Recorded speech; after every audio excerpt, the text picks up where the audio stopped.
Assalamualaikum warahmatullahi wabarakatuh, teman-teman. Apa kabar teman-teman hari ini? Semoga teman-teman selalu diberikan kesehatan dan selalu dilindungi oleh Allah. Alhamdulillah, hari ini kita dapat berjumpa kembali dalam sentra bahasa. Tema kita masih tentang ciptaan Allah dengan subtema manusia. Dan topik yang akan kita bahas masih tentang negeriku. Ya, teman-teman. Kalau di pekan sebelumnya kita bahas tentang Pancasila. Lalu untuk pekan ini kita akan membahas tentang Bhinneka Tunggal Ika. Nah, Bhinneka Tunggal Ika adalah moto atau semboyan bangsa Indonesia yang tertulis pada lambang negara Indonesia, yaitu Garuda Pancasila. Teman-teman bisa lihat ya, di gambar burung Garuda ini, burung Garudanya memegang pita yang bertuliskan Bhinneka Tunggal Ika. Nah, kata ini berasal dari bahasa Jawa kuno, yang artinya berbeda-beda tetapi tetap satu. Kalau diterjemahkan per kata, kata bineka artinya beraneka ragam. Kata tunggal berarti satu, sedangkan kata ika berarti itu. Sehingga Bhinneka Tunggal Ika bermakna meskipun beraneka ragam tetapi pada hakikatnya bangsa Indonesia tetap satu kesatuan. Nah, teman-teman bisa lihat dari gambar ini, orang-orangnya pakai pakaian adat ya, berbeda-beda. Bahkan, teman-teman juga bisa lihat ada berbagai macam rumah adat ya. Nah, banyak sekali macam rumah adat yang ada di Indonesia. Begitu pula dengan pakaian adatnya. Nah, ini sebagai bukti bahwa Indonesia ini memiliki beraneka ragam budaya, bahasa daerah, ras, suku bangsa, agama, dan kepercayaan. Walaupun seperti itu, Indonesia tetap satu kesatuan ya teman-teman. Itulah kenapa ada Bhinneka Tunggal Ika. Berbeda-beda tetapi tetap satu. Lalu tujuan Bhinneka Tunggal Ika itu apa? Nah, ini ada beberapa poin ya teman-teman. Tujuan atau fungsi dari Bhinneka Tunggal Ika. Yang pertama, menciptakan dan menjaga kesatuan Republik Indonesia. Yang kedua, membangun kehidupan yang toleran. Yang ketiga, sebagai rambu-rambu peraturan dan kebijakan negara. Yang keempat, membantu mewujudkan cita-cita leluhur bangsa.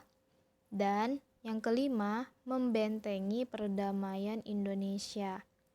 Nah, jadi ini teman-teman tujuan adanya Bhinneka Tunggal Ika. Walaupun berbeda, tetapi tetap satu kesatuan. Oke teman-teman, lebih lengkapnya teman-teman akan mempelajarinya di Sentra Sosial Budaya ya, dengan Ibu Aina. Sekarang kita masuk ke materi Sentra Bahasa. Kita akan bahas tentang mengenal tanda hubung. Nah, mengenal tanda hubung. Jadi, tanda hubung ini bisa kita gunakan ketika kita menulis ya, teman-teman. Kita lihat bagaimana penggunaan dari tanda hubung. Tanda hubung digunakan untuk yang pertama, menyambung suku kata dasar yang terpisah oleh pergantian baris. Nah, jadi kalau misalnya kita lagi nulis nih teman-teman, pasti teman-teman pernah ngalamin nulis sampai ujung kertas, terus katanya itu belum selesai. Nah, kan katanya itu belum selesai, jadi harus disambung ke baris di bawahnya lagi. Ada aturan untuk menulis kata yang tidak selesai tadi. Nah, kita bisa menggunakan tanda hubung. Contohnya di kalimat ini, teman-teman bisa lihat di dalam kotak ya. Kemarin ayah mengajak kami melihat pertunjukan tari Bali di Taman Mini. Nah, dia mau nulis kata tari tapi nggak selesai ya, karena udah sampai di ujung. Nah, kita bisa menggunakan tanda hubung untuk memisahkan suku katanya. Ya. Kemarin ayah mengajak kami melihat pertunjukan ta garis ri. Nah, itu cara menuliskan tanda hubung pada suku kata dasar. Ya. Pertunjukan ta ri. Ta garis ri. Jadi ta garis di ujung, baru kata ri itu ditulis di bawahnya. Nah, gitu ya, teman-teman. Itu yang pertama. Yang kedua, tanda hubung juga bisa digunakan untuk menyambung awalan dengan bagian kata di belakangnya atau akhiran dengan bagian kata di depannya pada pergantian baris. Nah, ini contohnya di dalam kotak juga ya, teman-teman bisa lihat. Setiap hari, Hardi berlatih menangkap bola dengan menggunakan melon dan semangka. Menggunakan. Nah, ini juga dia belum selesai nulis nih sampai ujung. Jadi diberi tanda hubung ya, dipisahkan. Nah, menyambung awalannya dengan bagian kata di belakangnya itu dia dikasih garis.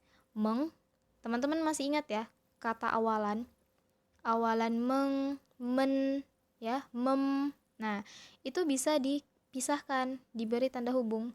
Contohnya ini, menggunakan, garis gunakan. Nah, itu tulisnya di bawahnya lagi, di baris bawahnya lagi. Ya. Nah, itu yang kedua. Lalu yang ketiga, tanda hubung juga bisa digunakan untuk menyambung unsur-unsur kata ulang. Nah, unsur-unsur kata ulang. Contoh, Dino sedih karena pindah sekolah dan harus berpisah dengan teman-temannya. Nah, teman-temannya ini kan berulang ya katanya. Jadi kalau ada kata yang berulang itu harus diberi tanda hubung. Teman-teman, layang-layang, terus contohnya lagi cumi-cumi. Nah, itu kan jenis kata yang berulang ya. Kalau ada kata yang berulang itu kita tulis tanda hubung di tengah-tengahnya.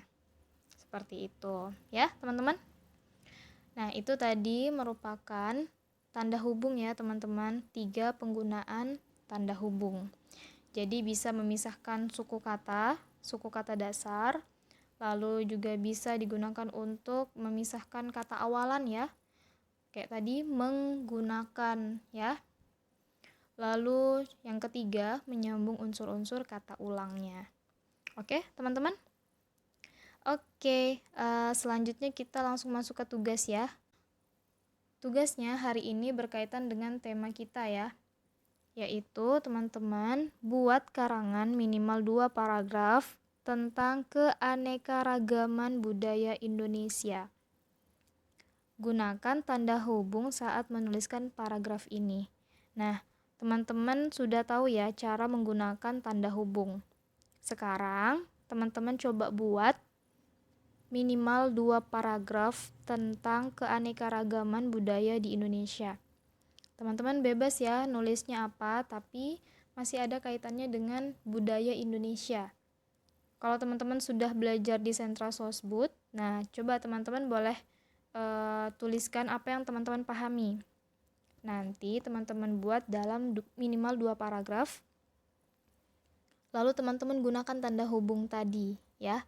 Pastikan nanti teman-teman nulis sampai di ujung kertas ada kata yang belum selesai. Nah, teman-teman bisa gunakan tanda hubung di situ ya.